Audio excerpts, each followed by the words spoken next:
السلام عليكم، كي دايرين؟ لاباس عليكم؟ نتمنى تكونوا بخير وعلى خير.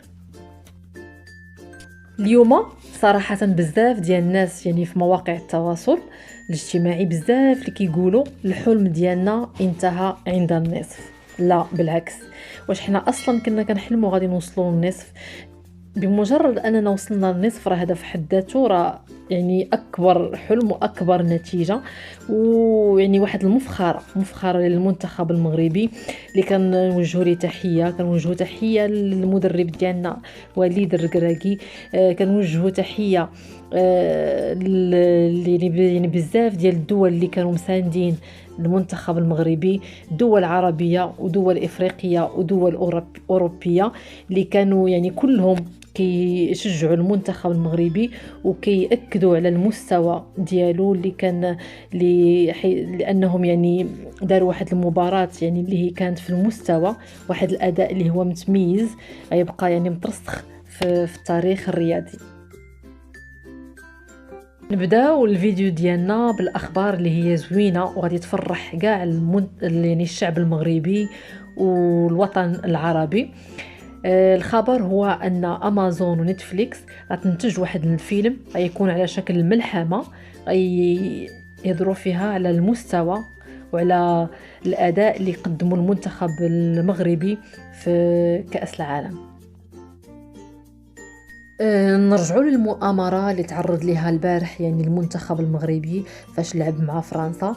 العديد من الصحف ومنهم هذه الصحيفة ديال ولا غاديو ماركا اللي اكدت بان المنتخب المغربي يعني تعرض لمؤامرة اللي هي كبيرة بزاف بزاف، يعني وخصوصا من ناحية ديال التحكيم لانه تعرض للظلم وحرموه يعني من 2 ضربات ديال الجزاء.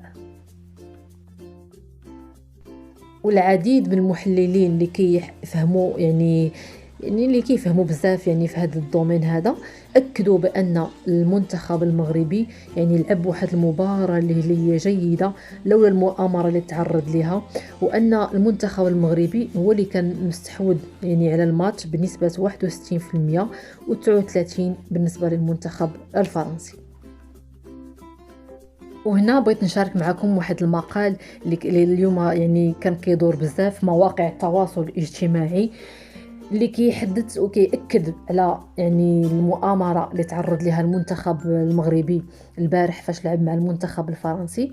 نحاول ما أمكن نقول لكم يعني من بين النقط اللي يهضر عليها هذا المقال.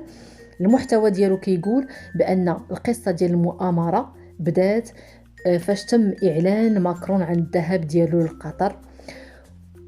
ثانيا اختفاء التذاكر، واكيد كيقولوا بان هاد التذاكر يعني اختفوا بفعل فاعل وبشكل اللي هو غريب وبشكل مفاجئ.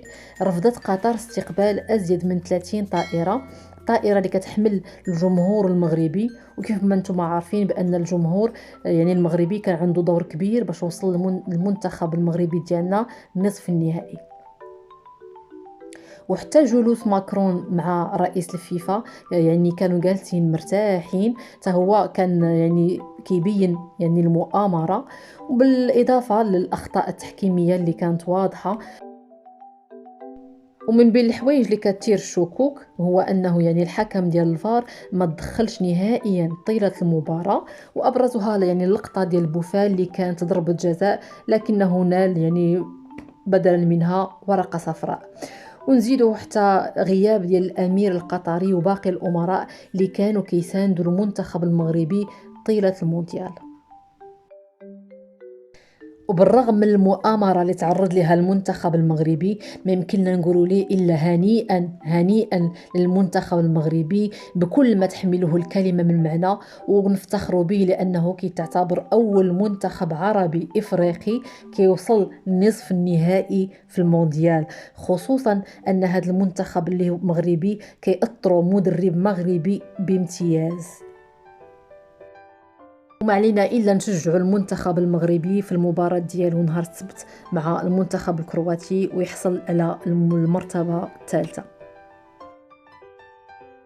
هكا كنكون وصلنا لنهايه الفيديو، كنتمنى نكون خفيفه ظريفه على قلوبكم.